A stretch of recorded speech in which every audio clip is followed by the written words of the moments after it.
이 캠페인은 국토해양부와 교통안전공단이 함께합니다. 네, 주민에 의해서 선출된 선출 공직자가 공직 기간을 제대로 지키지 아니하고 중도에 사퇴하는 경우가 있습니다. 이럴 경우에는 그 비용이 만만치 않게 들어갑니다. 그래서 이번에 국회의원 한 분이 이와 같은 일을 하지 못하게 하자. 그래서 이건 법을 고쳐야 되는데 공직선거법을 고쳐야 됩니다. 그래서 이 개정안을 내서 오늘 국회의원 만나보도록 하겠습니다. 경상북도 고령 성주 칠곡 출신의 새누리당 이완영 의원입니다. 이 의원님 안녕하십니까? 안녕하십니까, 이완영입니다.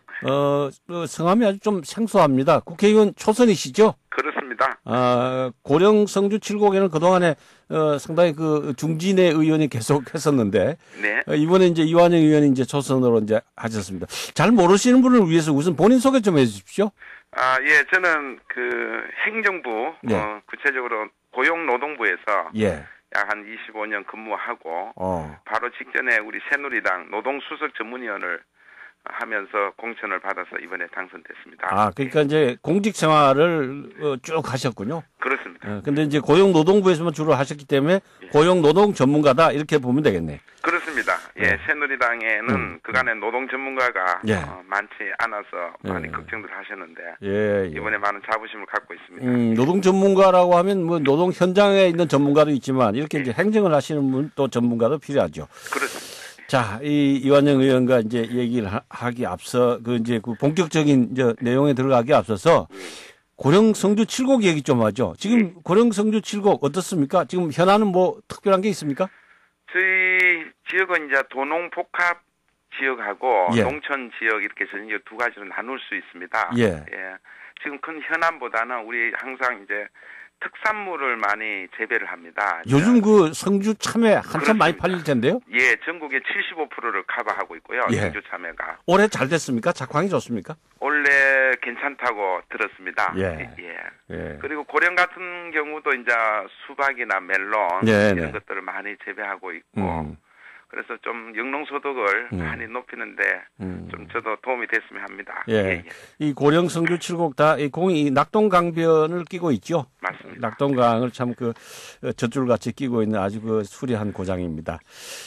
저도 휴가 때 이쪽으로 좀 가고 싶은데. 우리 지역에 또 가야산 네. 또 대가야 문화 이렇게 아우러져 있기 때문에 네. 꼭 여름 휴가 한번 오시기 바랍니다. 그쪽 가면 참 산천이 참 좋지요. 그렇습니다. 예, 물도 좋고요. 예. 아직 청정 지역이 많습니다. 그렇군요. 예. 자, 이완영 의원이 이제 그 공직선거법 개정안을 발의를 하셨는데 이 공직선거법 우선 발의하신 개정안 내용부터 좀 설명해 주십시오.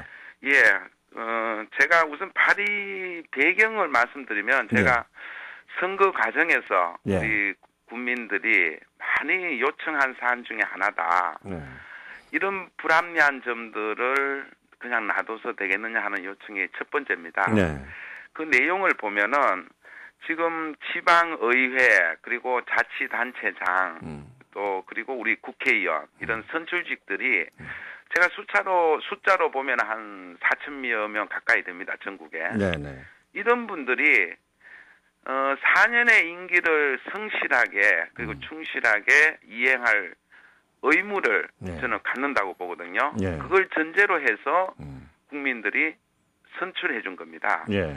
하지만 그걸 저버리고 개인의 어떤 뭐 영달이랄까요? 목적을 가지고 중도 사퇴를 한다면은 엄청난 사회적 비용이 든다.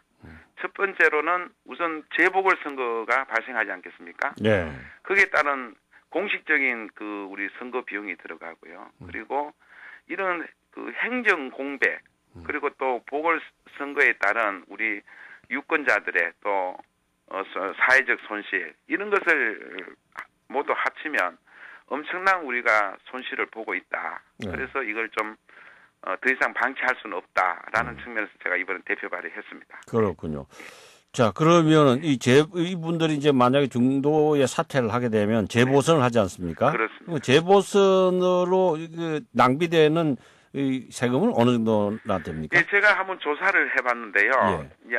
최근 한 6년간 조사를 해보니까 재보선 비용이 약 1,300억 원 정도 산출이 됐습니다. 그래요.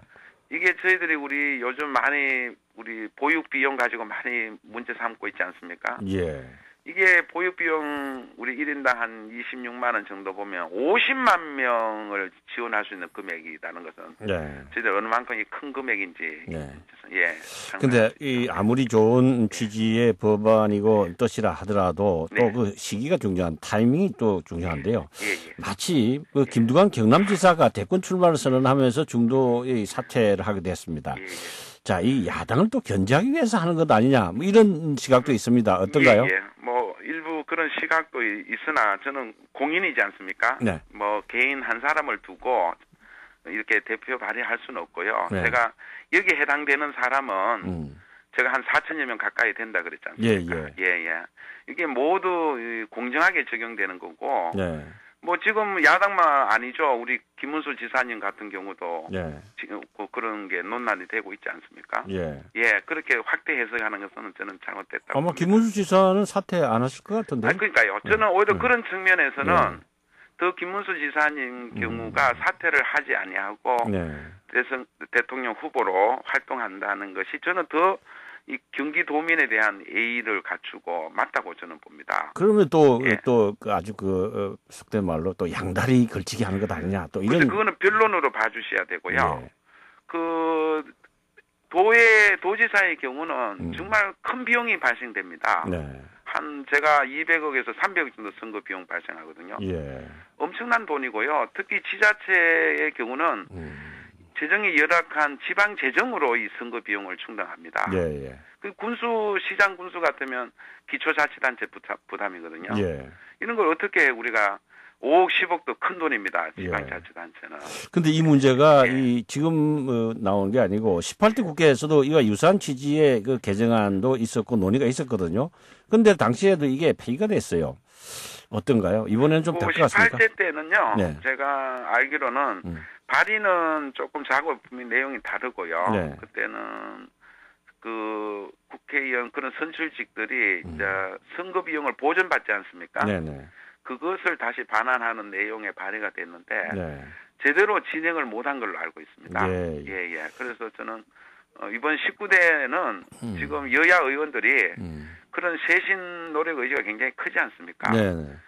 우리 국회의원한테도 불이익 되는 점까지도 다 이제 개선해 나가자라는 그런 여건이 조성되어 있는 만큼 네.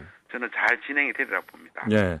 지금 이완영 의원께서는 이 법안 말고 또 그 폴리페서 금지 법안도 지금 준비하고 있다고 들었습니다. 어떤 내용입니까? 저는 정말 이번 공직선거법 또 우리가 참 국민의 따가운 질책 또는 국민의 눈높이에 맞는 우리 제도 개선 차원으로 보고요. 네. 제가 2탄으로 그런 우리 이른바 폴리페스라는 명칭도 붙여져 있습니다만 네. 우리 대학 교수님들이 이제 학업에 계시다가 이 정부에 이제 장차관도 오시고 또 국회로도 오시고 이러지 않습니까? 이제 이러다 보니까 좀 국민의 따가운 비난이 있지 않습니까? 학생들의 학습권 침해 이런 점도 있고 해서 저는 근본적으로 이제는 휴직을 하고 오는 게 아니라 다시 복귀하는 게 아니라 반드시 이런 경우에는 퇴직, 사직을 하고 와야 된다. 이게 바람직하다라고 봅니다. 그게 국민의 뜻이고. 그런데 국회에도 교수 출신들이 많이 있는데 어째 통과될 수 있겠습니까? 저는 자기 반성, 자기 각오 이게 어느 출신이든 간에 저는 이번 19대 의원들은 그런 걸 다 감수할 각오가 돼 있는 걸로 그렇게 저는 알고 있습니다. 그렇군요. 예. 지금 이완영 의원은 아까 서두에 말씀하셨듯이 고용노동 전문가, 고용노동부에서 25년 동안 근무하셨다고 했는데 지금 그 노동 분야의 가장 큰 이슈 중에 하나가 비정규직 문제입니다. 이 문제를 좀 어떻게 19대에서는 좀 해결했으면 좋겠는데 이제 이 의원 같은 분이 좀 앞장서야 될 것 같은데 어떻습니까? 저는 정말 작년에도 제가 2차례 비정규직 근로자 권익 보호를 위해서 우리 당 이름으로 제도 개선도 하고 종합대책도 내놔서 정기국회에서도 통과돼가 조금 개선된 바 있습니다. 그래도 그것도 저희가 보기에는 좀 부족하기 때문에 4.11 총선 공약으로 비정규 문제를 제가 많이 실무 작업을 해서 내놨습니다. 우리 총선 공약은 상당히 우리 양대 노총이나 야당에서도 굉장히 그 근로자 보호를 위한 전향적인 네. 안이 나왔다 이렇게 제가 평가받기도 했습니다. 네. 그래서 우리 새누리당 1호 법안도 우리 비정규직 법안을 냈지 않습니까? 네. 쉽게 말해서 우리가 뭐 기간제라든지 파견 근로자에 대한 보호 그리고 새로운 법 제정도 하나 내놨습니다. 그 대기업의 경우에 사내 하청 근로자들이 많이 있지 않습니까? 네. 여기에 대한 보호가 사각지대였습니다. 네. 여기에 대해서도 이제 처음으로 저희들 사내 하도급 근로자 보호에 관한 법률 제정안도 내놨고요. 네. 저는 이제 여야가 협의를 충분히 하고요. 정말 한 입이 돼서 저는 좀 비정규직 근로자 보호를 위해서 네. 뭔가 제도 개선이 많이 돼야 된다. 네. 그게 대해서 제가 또 환경노동위에 가 있는 만큼 네. 열심히 같이 야당과 협상해서 예. 좋은 결실이 나오도록 해야 네. 될 것 같습니다. 알겠습니다. 초선 의원이지만 앞으로 정책 전문가로서 많은 활동을 기대됩니다. 한 가지 지금 정치 현안인데요. 지금 그 새누리당이 약간 혼돈스럽습니다. 이 정두원 의원 그 체포 동의안 부결에 따른 문제인데요. 당 지도부도 상당히 혼돈스러워하는 것 같은데 어떻습니까? 초선 의원으로서 이런 문제를 당하면서 어떤 생각을 가지시나요? 뭐 참 마음도 무겁고요. 네. 좀 안타까운 마음이 많습니다. 네. 당으로서는 어떻게 수습을 해야 될 것 같습니까? 예. 정말 오늘 뭐 10시에 의원총회가 있지 않습니까? 예, 예. 거기서 많이 중지가 예. 모아지리라고 봅니다. 예. 저는 이런 여야와의 예. 관련한 협상도 아니고 예. 우리 개별 의원의 예. 신상 문제가 둘러싸고 우리 원내 지도부가 예. 그렇게 쉽게 사퇴한다는 것은 저는 예. 맞지 않다고 봅니다. 예. 그러니까 다시 말해서 이런 것 사태를 좀 계기로 해서 네. 신기일전하고 예. 더 잘하고 예. 이렇게 하는 방향으로 가닥을 예. 잡아가면 저희 초선 의원들도 열심히 따르고 예. 이렇게 잘 새누리당이 잘 해나갈 수 있지 않을까. 이한구 원내대표는 뭐 새누리당 전 국회의원이 국민에게 사과해야 될 정도다라고 얘기를 하는데 어떻게 사과하실 의향이 있으십니까? 뭐 사과할 용의가 저는 뭐 상황이 그렇게 되면 저는 같이 함께 동참하겠습니다. 알겠습니다. 오늘 말씀 잘 들었습니다. 감사합니다. 네, 지금까지 경상북도 고령 성주 칠곡 출신의 새누리당의 이완영 의원이었습니다.